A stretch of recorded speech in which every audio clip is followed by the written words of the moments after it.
बघा आपल्याला रक्तामध्ये मग काय ते रक्ताचे कार्य आपण बघतोय तर शरीर रक्षण पण करणं. आता शरीर रक्षण मध्ये काय करते बघा ते रक्तात प्रतिपिंडांची निर्मिती प्रतिपिंडांची काय केली जाते निर्मिती केली जाते. बघा काय मिळते आपल्याला वायूंचे वहन. पहिली गोष्ट म्हणजेच काय तर वायूंचे वहन केलं जातं. वायूंचे वहन कोणतं कोणतं वायू वहन केलं जातात रे कोणते कोणते वहन केले जातात ऑक्सिजन कार्बन डायऑक्साईड. त्यानंतर पोषण तत्वांचं वहन केलं जातं. कोणते कोणते पोषण तत्व कोणती कोणती पोषण तत्व त्याच्यामध्ये कोणतं ग्लुकोज अमिनो आम्ले मेदाम्ले यांचं वहन केलं जातं. टाकाऊ पदार्थांचं वहन कोणाकोणाचं युरिया अमोनिया क्रिएटिनिन ओके हे नायट्रोजन युक्त पदार्थ कुणाकडे नेऊन दिले जातात रक्ताकडे नेऊन दिले जातात. शरीर रक्षणाचं काम प्रतिपिंडांची निर्मिती केली जाते.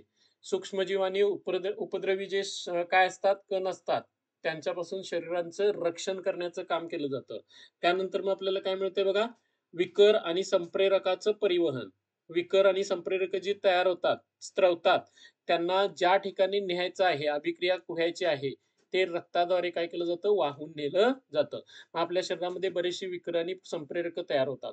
मग त्याच्यानंतर तापमान नियमन म्हणजेच काय योग्य अशा वाहिनी विस्फारण आणि वाहिनी संकोचन यामुळे शरीराचं तापमान किती राहतं रे 37 डिग्री सेंटीग्रेड. म्हणजे आपण 36 ते 37 या दरम्यान म्हणतो. तर लक्षात ठेवायचं 37 डिग्री सेंटीग्रेड इतकं कायम राखण्याचं काम केलं जातं. त्यानंतर काय शरीरातील सोडियम पोटॅशियम यांच्यासारखे क्षारांना समतोल ठेवण्याचं काम केलं जातं. त्यानंतर रक्तस्राव झाल्यानंतर तिथं गुठळी निर्माण करणं म्हणजेच काय मी मला वाटतं सांगितलं होतं की आपलं रक्त गोठतं. रक्त गोठण्याचं काम कुणाकडे असतं रे तर फायब्रिनोजेन आणि प्रोथॉम्बिन कडे असतं. आणि ते प्लेटेलेट्स मध्ये आपलं प्लेटेलेट्स रक्तद्रवातील फायब्रिनोजेन यांचा त्याच्यामध्ये काय होतो तर वापर केला जातो. असं आपल्याला कशाचं बघायला मिळतं तर रक्ताची कार्य बघायला मिळतात. आता बघा रक्ताची कार्य जर आपल्याला मिळाली आता याच्यामध्ये आपल्याला महत्वाचा मुद्दा येतो तो म्हणजेच काय की मानवी रक्तगट. आपल्याला पुढला महत्वाचा मुद्दा येतो तो म्हणजेच काय मानवी रक्तगट. मानवी रक्तगट. बघा मानवी रक्तगटामध्ये पहिली गोष्ट म्हणजेच रक्तगटाचं वेगवेगळं असण्याची कारण काय आहेत. म्हणजे वेगवेगळं प्रत्येकाचं रक्त वेगवेगळं आहे आपण असं म्हणतो. तर लक्षात ठेवायचं प्रतिजन आणि प्रतिपिंड या प्रथिनावरून काय होतं रक्त वेगवेगळं होतं किंवा रक्ताचे वेगवेगळे गट पडतात. कशामुळं प्रतिजन आणि प्रतिपिंडे यांच्यामुळे काय होतं रक्ताचे गट पडतात. रक्ताचे गट यांच्यामुळं कुणामुळे रे प्रतिजन आणि प्रतिपिंडांमुळे रक्ताचे गट तयार होतात. आता बघा रक्ताचे जे गट आहेत ते कोणते कोणते आहेत तर पहिला गट आहे ए. दुसरा गट आहे तो म्हणजेच ए बी किंवा पहिल्यांदा आपण ए घेऊया त्याच्यानंतर डायरेक्ट बी त्यानंतर ए बी आणि ओ असे आपल्याला गट मिळतात. आणि प्रत्येकामध्ये ना परत आपल्याला दोन गट बघायला मिळतात. त्याच्यामध्ये RH पॉझिटिव्ह आणि RH निगेटिव्ह. बघा RH पॉझिटिव्ह आणि दुसरं मिळतं काय RH निगेटिव्ह. याच्यामुळे काय तयार होतं बघा याचे परत आणि प्रत्येकाचे दोन दोन म्हणजेच काय ए पॉझिटिव्ह म्हणतात त्यानंतर ए निगेटिव्ह येतो त्यानंतर बी पॉझिटिव्ह त्यानंतर बी निगेटिव्ह त्यानंतर ए बी पॉझिटिव्ह त्यानंतर ए बी निगेटिव्ह त्यानंतर ओ पॉझिटिव्ह आणि ओ निगेटिव्ह असे 8 आपल्याला प्रकार बघायला मिळतात. म्हणजे एकूण किती गट तयार होतात रे मेन गट आहेत तुमचे 4. सांगत असताना काय असं लक्षात ठेवायचं रक्ताचे गट 4च. RH पॉझिटिव्ह आणि RH निगेटिव्ह मुळे काय होतात रे एकूण ते 8 प्रकार होतात. परंतु मेन प्रकार आपले किती आहेत बघा 4च बघायला मिळतात. अशा पद्धतीनं 8 गट आपल्याला त्याच्यामध्ये तयार झालेले बघायला मिळतात. आता बघा रक्तदान हे आपण कधी करतो रक्तदान कुणासाठी लागतं तर ज्यावेळी रक्तस्त्राव होतो. बघा आपल्याला रक्तदान करायचं आहे तर रक्तदान हे काय म्हणलं जातं रे श्रेष्ठ दान. रक्तदान श्रेष्ठ दान श्रेष्ठ दान असं म्हटलं जातं. आता रक्तदान श्रेष्ठदान का आहे तर लक्षात ठेवायचं याच्यामध्ये आपल्या आपण ज्यावेळी रक्त देतो तर मला वाटतं मी परवा काहीतरी बोललो होतो 18 वर्ष वय पाहिजे, 50 किलोपेक्षा जास्त वजन पाहिजे आणि कोणत्याही प्रकारे आजारी नसलो पाहिजे आपण. किमान चार चार म्हणजे अगोदर 4-5 दिवस कोणत्याही प्रकारची गोळी वगैरे खाल्लेली नसली पाहिजे, आजारी नसलो पाहिजे आपण. आणि सदृढ असेल तर आपण किती वेळा रे 3 ते 4 वेळा वर्षातून रक्त देऊ शकतो. किती वेळा रक्त देऊ शकतो? 3 ते 4 वेळा वर्षातून रक्त देऊ शकतो.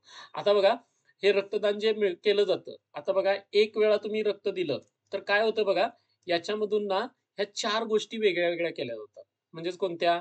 तर लक्षात ठेवायचं आपल्याला रक्तपट्टिका असतील, त्यानंतर म्हणजे प्लॅटेलेट्स वेगळ्या केल्या जातात, रेड ब्लड सेल वेगळ्या केल्या जातात, व्हाईट ब्लड सेल वेगळ्या केल्या जातात, रक्तद्रव वेगळा केला जातो. असं सगळं वेगळं केलं जातं आणि किमान 4 जीव वाचवता येतो. 4 जणांना ते काय करता येतं? जणांना देता येतं. देता येतं. म्हणजे बघा आपण जर वर्षातून 3 वेळा जर रक्तदान केलं तर किमान आपण 12 व्यक्तींचा जीव वाचवू शकतो. किती व्यक्तींचं? 12 व्यक्तींचं.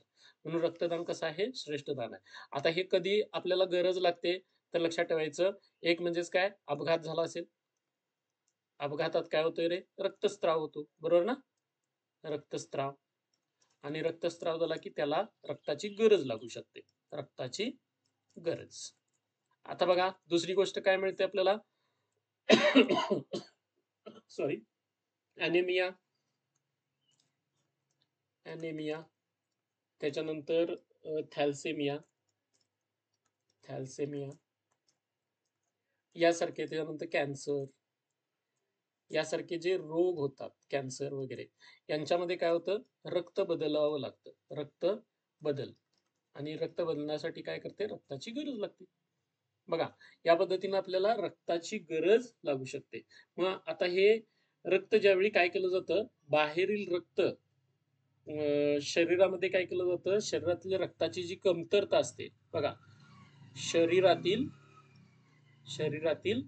रक्ताची कमतरता बाहेरील रक्ताने भरून काढली जाते. भरून काढली जाते. बघा ज्यावेळी शरीरातील रक्ताची कमतरता बाहेरील रक्ताने काय केली जाते? भरून काढली जाते किंवा त्या व्यक्तीला बाहेरील रक्त दिलं जातं, चढवलं जातं, याला रक्त पराधान काय म्हटलं जातं? रक्त पराधान असं म्हणतात. रक्त पराधान. बघा ही गोष्ट महत्वाची आहे. रक्त पराधान असं म्हटलं जातं. आता रक्त पराधान करण्यासाठी पुरवठा कुठून होतो? पुरवठा पाहिजे ना? पुरवठा. आता पुरवठ्यासाठी पहिलं ठिकाण येतं ते म्हणजे रक्तपेढ्या. रक्तपेढ्या म्हणजे थोडक्यात ब्लड बँक म्हणतात त्यांना, जिथे रक्त काय केलं जातं? साठवून ठेवलं जातं. आता बघा याच्यामध्ये काय केलं जातं? निरोगी व्यक्तीच्या शरीरातून काय केलं जातं? रक्त काढून ते काय केलं जातं? साठवून ठेवलं जातं आणि फ्रीज मध्ये वगैरे काय करून ठेवलं जातं? व्यवस्थित ठेवण्याचा प्रयत्न केला जातो. दुसरं म्हणजेच काय? रक्तदाता. रक्तदाता म्हणजेच काय? रक्त देणारा. रक्त देणारा असेल तरच काय होणार रे? रक्त जमा होणार. आपण जर रक्तदानच करायचं नाही ठरवलं तर रक्त जमा होणार का? नाही होणार जमा. मग आता रक्तदाता आणि दुसरा म्हणजेच काय? रक्तग्राही. तिसरा एक व्यक्ती येतो तो म्हणजे काय? रक्तग्राही. ग्राही म्हणजे काय रे? ज्याला गरज आहे तो. रक्त घेणारा. अशा गोष्टींचा याच्यामध्ये काय होतो? विचार होतो. आता बघा याच्यामध्ये आपल्याला 4 प्रकारचे रक्तगट बघायला मिळाले. कोणते कोणते रे? ए, बी, ए बी आणि ओ. लक्षात ठेवायचं ए बी जो आहे सगळ्यांकडून घेतो. म्हणजे ह्याला ए चं पण रक्त चालतंय, बी चं पण चालतंय, ए बी चं पण चालतंय, ओ चं पण चालतंय. म्हणून याला ना म्हणजे काय म्हटलं जातं? सर्व योग्य ग्राही म्हणतात. काय म्हटलं जातं? सर्व योग्य ग्राही. ग्राही म्हणजे काय रे? ग्रहण करणारा. तो सगळ्यांकडून घेतो. कुणाकडून घेऊ शकतो रे? ए वाल्याकडनं पण घेऊ शकतो, बी वाल्याकडून पण घेऊ शकतो, ए बी वाल्याकडनं पण घेऊ शकतो, ओ वाल्याकडून पण घेऊ शकतो. आता बघा हा ओ जो आहे तो सगळ्यांना देऊ शकतो. सगळ्यांना देऊ शकतो. म्हणून बघा आपण सर्व योग्य काय म्हटलं जातात, त्याला दाता म्हटलं जातं. काय म्हटलं जातं? सर्व योग्य दाता असं म्हटलं जातं. आपल्याला या पद्धतीच्या ह्या दोन गोष्टी बघायला मिळतात. आणि रक्तगट हा कसा असतो रे? अनुवंशिक असतो. अनुवंशिक. अनुवंशिक म्हणजे काय रे? आपल्या आई वडिलांकडून आपल्याला मिळतो. मग कुणापैकी पण एक असू शकतो. वडिलांचा पण असू शकतो, नाही तर आईचा पण असू शकतो. आपल्यामध्ये बघा, तुमचे रक्तगट तुम्हाला जर माहित असतील आणि आई वडिलांचे रक्तगट माहित असतील, तर तुम्हाला लक्षात येईल की एकतर आपल्याकडं आईचं रक्त असतं, नाही तर आईचा रक्तगट असतो, नाहीतर वडिलांचा रक्तगट असतो. दोघांपैकी कुणाचा तरी एकाचा रक्तगट येतो. म्हणून बघा, पित्या ते कुणाच्या माता आणि पित्याच्या जनुकांवरती अवलंबून असतं. तर या पद्धतीने आपल्याला मिळतं. त्याच्यानंतर येतो रक्तदाब. रक्तदाब म्हणजेच काय होतं, तर लक्षात ठेवायचं. एकच मिनिट.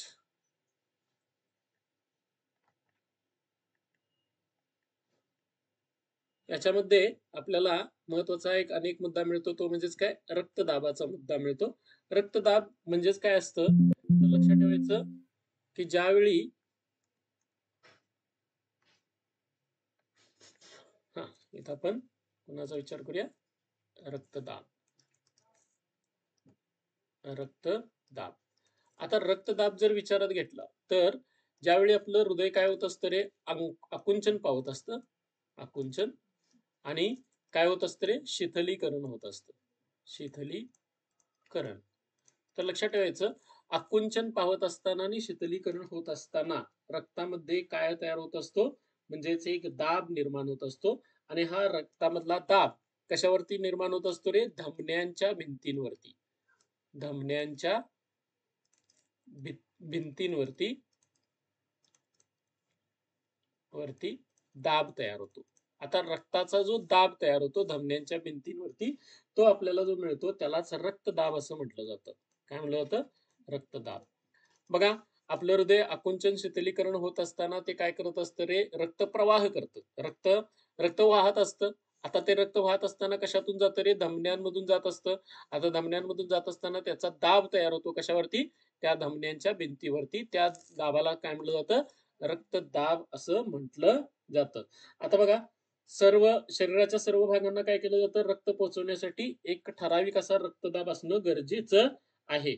आणि त्याची जी म्हणजे नोंद जी आहे, एक म्हणजेच काय, आकुंचनाचा रक्तदाब असतो आणि दुसरा म्हणजेच काय, प्रकुंचनीय दाब असतो. आता प्रकुंचनीय म्हणजेच काय, शीतलीकरणाचा थोडक्यात म्हणजे आपण.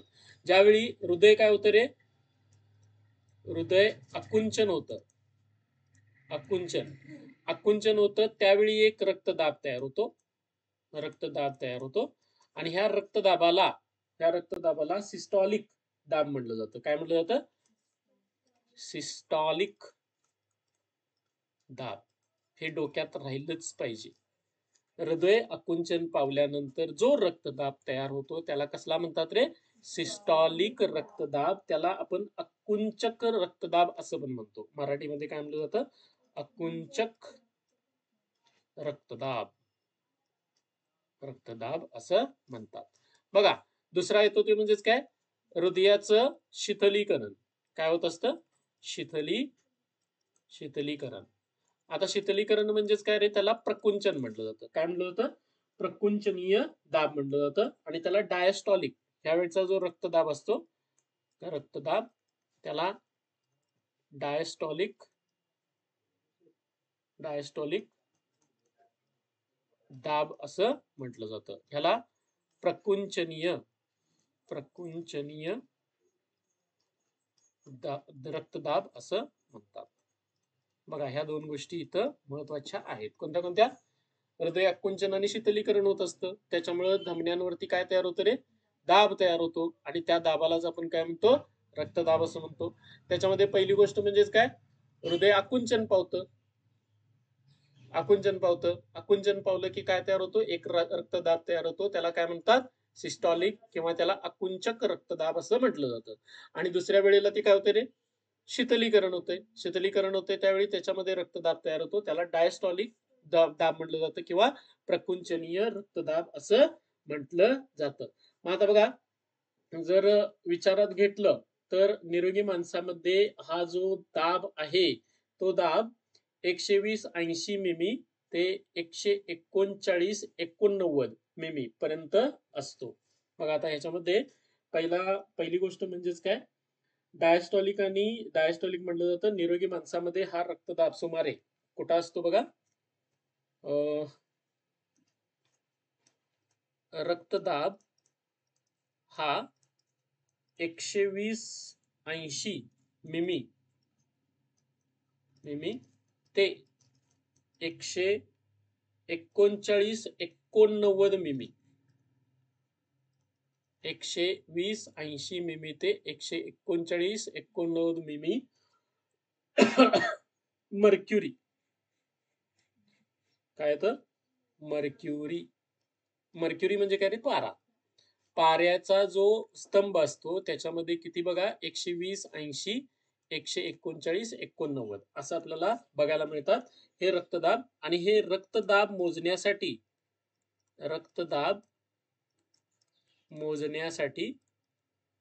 मोजण्यासाठी आपण सिग्मो मॅनोमीटरचा वापर करतो. कशाचा वापर केला जातो?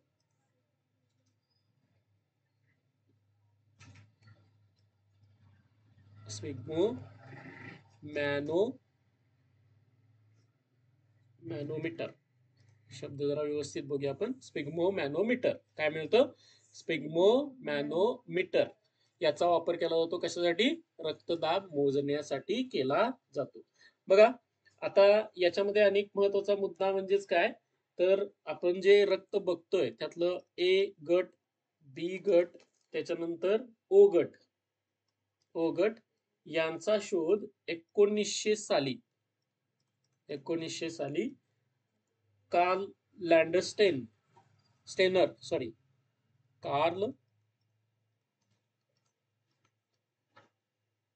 कोण आहेत?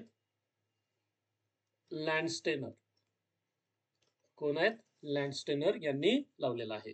त्याच्यानंतर बघा ए बी रक्तगट आहे त्याचा शोध 1902 साली दोघ जण आहेत, डिकॅस्टेलो आणि स्टर्ली. कोण आहे? डिकॅस्टेलो आणि स्टर्ली. कोण आहेत? स्टर्ली. हे दोघ जण आहेत. बघा ए बी आणि ओ हे रक्तगट कोणी 1900 साली कार्ल लँडस्टेनर यांनी शोध लावले. आणि ए बी ह्या रक्तगटाचा शोध 1902 साली कोणी, डिकॅस्टेलो आणि स्टर्ली ह्या दोघांनी आपल्याला लावून दिलेले आहेत. बघा त्याच्यानंतर आपण जर विचारात घेतलं, ज्यावेळी आपण रक्त द्यायला जातो तर पहिली गोष्ट म्हणजेच काय, रक्त देण्यासाठी मी सगळ्या गोष्टी सांगितल्या की बाबा आपल्याला त्याच्यानंतर रक्तदान ज्यावेळी केलं जातं, तर रक्तदान करत असताना आपल्या शरीरामधून 350 मिली एवढं रक्त काय केलं जातं, काढून घेतलं जातं. आणि हे 24 तासात ह्याचं पुन्हा काय होतं, तयार होते. 24 तासात पुन्हा तयार होतं. बघा 24 तासात त्याचं पूर्णपणे आपल्याला परत होतं तसं रिकव्हरी मिळते. म्हणजेच रक्त दिलं तर काही बिघडत नाही, परंतु आत्ता नाही तुम्ही द्यायचा, कारण तुम्ही खूप छोटे आहात अजून. तर लक्षात ठेवायचं, रक्तदान केल्यानंतर 24 तासामध्ये 350 मिली रक्त आपलं तयार होत असतं. आणि एका वेळी 350 मिलीच रक्त काढून घेतलं जातं, सगळं काढून घेतलं जात नाही. ठीक आहे, तर लक्षात ठेवा. आणि आपण 3 ते 4 वेळा देऊ शकतो. त्याच्यानंतर बघा रक्तदान केल्यानंतर काही त्रास होत नाही. पहिला मुद्दा, कोणत्याही प्रकारचा त्रास होत नाही.